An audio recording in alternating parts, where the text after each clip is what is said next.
гледате вестите на Сител. Во студиото со вас, Валентин Николовски. Почитувани гледачи, добро вечер. Вечерен преглед на најважните вести и теми на денот. Самит ЕУ Западен Балкан се одржува во Брисел, на него учествува премиерот Мицковски. Какви се очекувањата и дали веќе се испратени пораките од самитот, во живо прашувам Наташа Мерцовска. Тино, иако беше најавена пресконференција за во 19 часот и 30 минути, таа се уште не се одржа.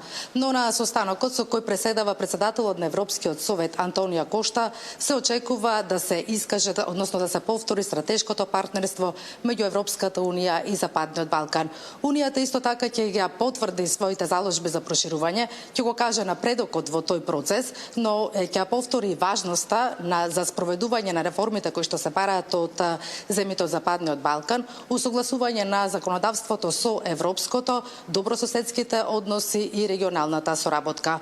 Пред почетокот на самитот изјава даде и премиерот Кристијан Мицковски, кој што кажа дека македонската влада работи на спроведување на реформите, дека македонските граѓани заслужуваат да бидат дел од Европската унија, меѓутоа поради вештачки причини се уште не сме дел од европското семејство.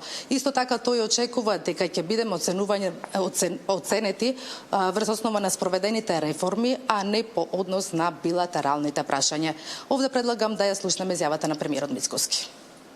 Добро е кога Западен Балкан е во оптиката на Европската унија. Тоа е охрабрувачки за граѓаните на Западен Балкан, затоа што на тој начин се покажува интересот за нашата заедничка иднина, бидејќи Западен Балкан географски припаѓа на Европа и логично е да заедно се интегрира во рамките на Европската унија. Ние како држава тоа го заслуживме многу одамна, бидејќи нашиот пат започна уште пред 25 години, но поради, би рекол, вештачки причини, ние се уште не можеме да бидеме дел од европското семејство. Како држава и како влада се обврзуваме да го испорачаме сето она кое што е потребно во овој процес, не поради самиот процес, туку пред се поради македонските граѓани, бидејќи тие тоа го заслужуваат. Така работиме до сега, така ќе продолжиме и понатаму и очекуваме дека билатералните прашања нема да бидат наша пречка, туку напротив очекуваме нашите соседи поддршка во ова наша амбиција да бидеме дел од Европската унија и она кое што е најважно да бидеме оценувани според постигнувањето, а не според билатералните прашања. Мерцовска, што вели неговиот хомолог од соседството, бугарскиот премиер кој патеме во оставка? Така, Тино, бугарскиот премиер смета дека секоја земја треба да биде оценета според достигнувањата, меѓутоа во однос на Македонија тој вели дека има одредено двоумење, односно колебање од македонската влада за започнување на предпристапните преговори. Да слушнеме и оваа изјава. Позицијата ни винаги е била принципна. Ние нерешени двустранни въпроси с Република Северна Македонија нямаме.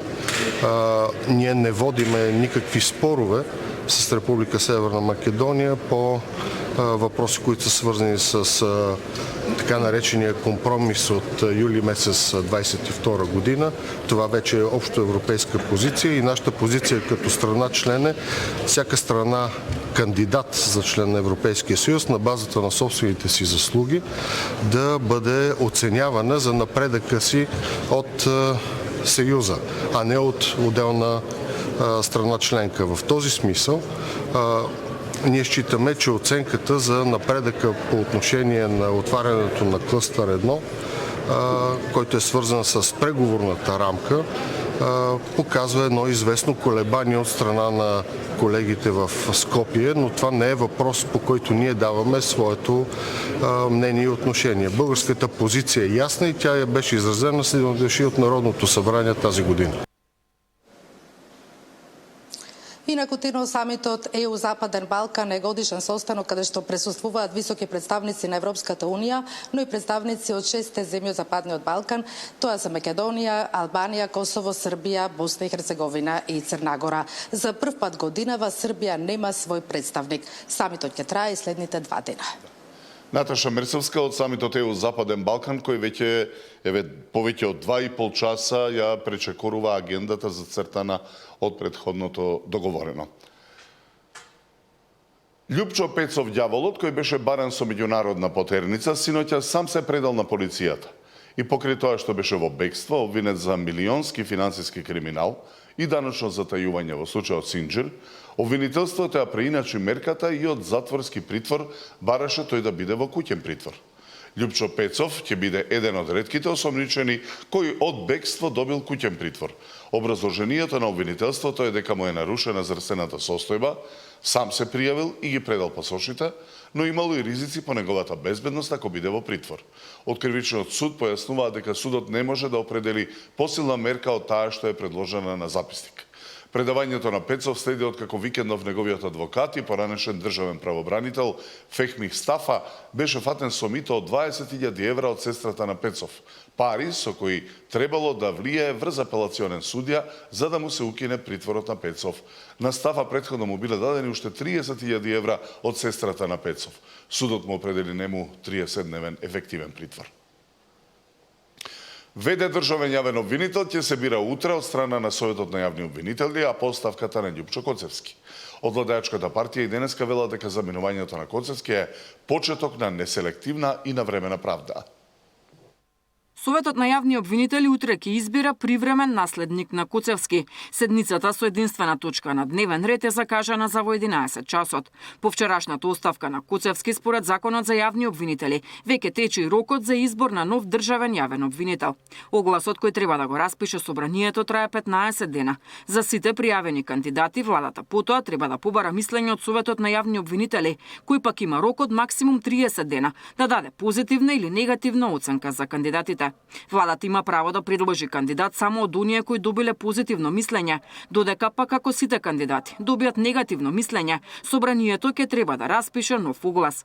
Право да се пријават ќе имаат јавни обвинители со најмалку 10 години работен стаж или судија кривичар. На предлог на владата, јавниот обвинител го избира собранието со мандат од 6 години и со право на повторно именување. Од владеачката партија и денеска велат дека заминувањето на Коцевски е почеток на неселективна и навремена правда. Оставката на Коцевски не е персонално, туку системско решение и е јасна порака дека никој не е недопирлив. Дали тактизирањето со оставката на Коцевски се купуваше време за неговите наредбодавци? Дали е точно дека група обвинители на чело со Коцевски заташкуваа над 40 предмети за висока корупција на функционери од СДСМ и ДУИ?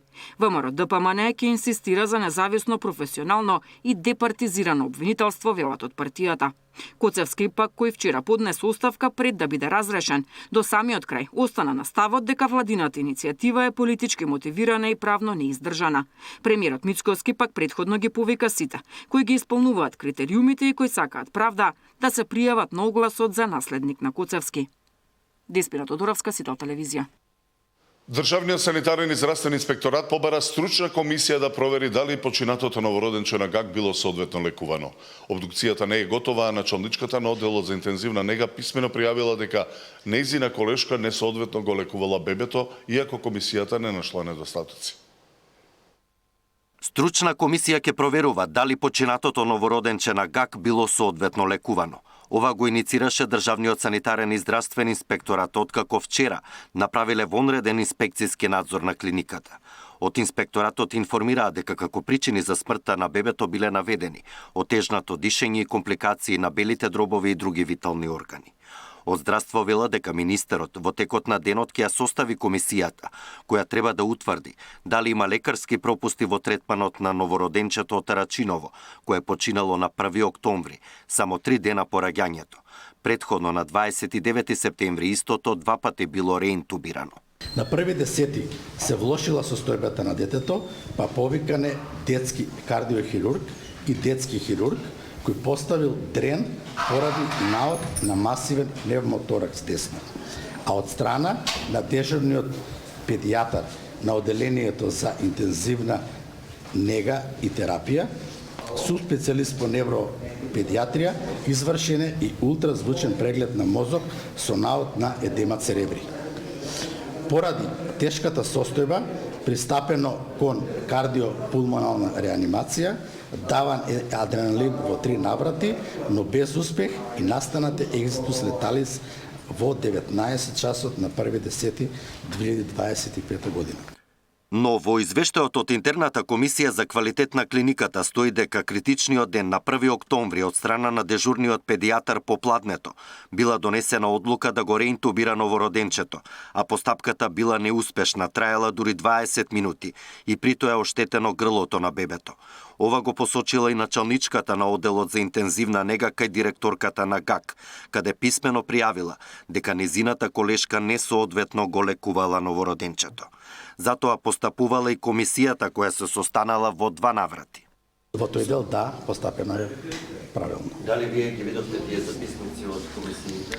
Да, се што ни беше дадено на увид, комисијска документација е констатирано. Во тие записници од... Значи, констатиравме, како што спомнав, дека во тој дел немаме пропуст. Случајот го испитува и Скопското обвинителство кое отворило предмет, а семејството најави приватна тужба за клиниката. Одговори на многу прашања треба да дадат резултатите од обдукцијата, која се уште е во тек.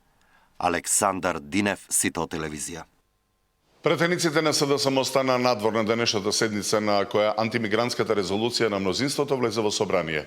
СДСМ и денеска неа поднесе својата резолуција, но обвини дека за да ја избегне дебатата за неа, премиерот, како што велат, побегнал дури во Брисел. Резолуцијата беше изгласана од мнозинството претеници.